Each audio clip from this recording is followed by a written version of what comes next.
Le tout premier iPhone a été présenté le 29 juin 2007. Ça fait maintenant 13 ans que le premier iPhone a été présenté et est sorti, et le but d'Apple est toujours resté le même. Proposer un produit qui fait téléphone, iPod et en même temps qui permet d'aller sur Internet. An iPod, a phone, and an internet communicator. An iPod, a phone. Are you getting it? These are not three separate devices. This is one device. And we are calling it iPhone. Today, Apple is going to reinvent the phone.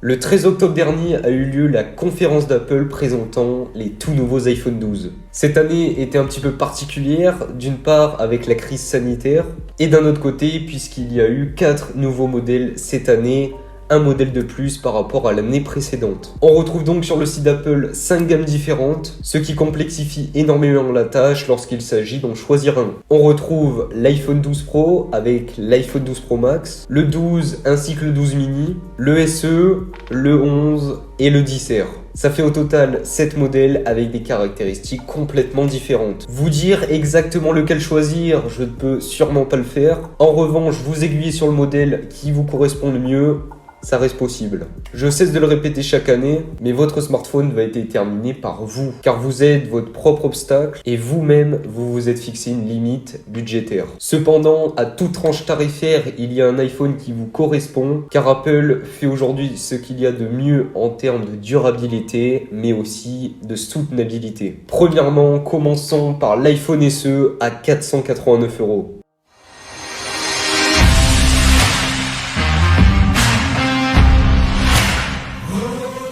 C'est une solution abordable, entrée de gamme dans l'écosystème Apple, mais qui reste cependant pas mis au bout du jour. Pas de Face ID, des bords très présents, un écran de 4,7 pouces, mais un processeur actuel, qui est le processeur A13 Bionic. Pour moi, cet iPhone ne me correspond pas du tout, mais peut-être que c'est l'inverse pour vous. Pour moi, l'iPhone est le futur et donc il doit être sans bordure, c'est-à-dire sans compromis au niveau esthétique, ce qui nous amène donc à l'iPhone XR.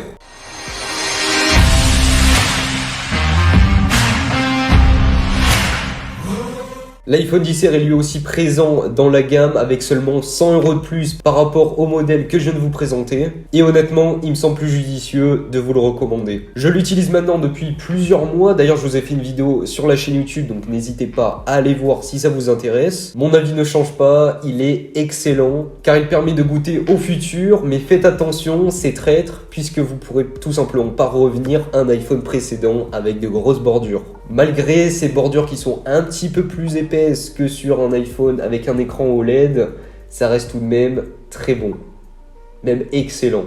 Il a un écran de 6,1 pouces, du Face ID, un processeur A12 qui est très performant à l'heure actuelle et qui va le rester encore pendant plusieurs années. Donc au niveau des mises à jour, il n'y aura aucun souci. Pour chipoter, il manque cependant un deuxième capteur photo pour vous permettre de faire du portrait et un écran OLED, même si ces deux caractéristiques ne restent pas cependant indispensables. Cet iPhone est la suite logique de l'iPhone XR, en apportant quelques nouveautés qui sont assez minimes mais bien présentes. Celui-ci commence à partir de 689 €. Il reste disponible en plusieurs coloris, tout comme le XR, ce que ne propose pas la gamme Pro, enfin autant de coloris. On retrouve une puce A13, une version 256 Go au maximum, contre 128 Go pour le XR, un deuxième capteur photo dont un capteur ultra grand angle, ça c'est vraiment cool, un mode nuit et une caméra selfie améliorée. Bref, il a tout pour plaire.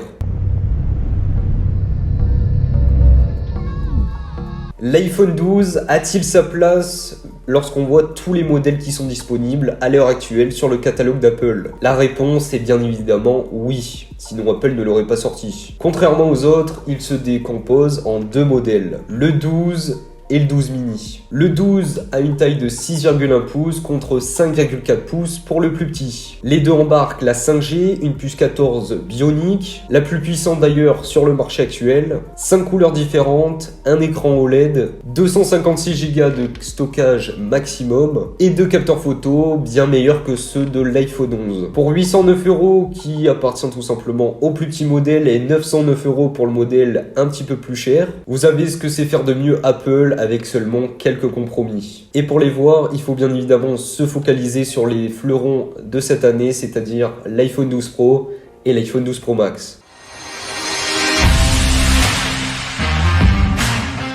Ce modèle est l'excellence. Il englobe ce que sait faire de mieux Apple sans compromis. Il est disponible en 4 couleurs différentes, dont ce bleu pacifique, chirurgical qui est juste magnifique.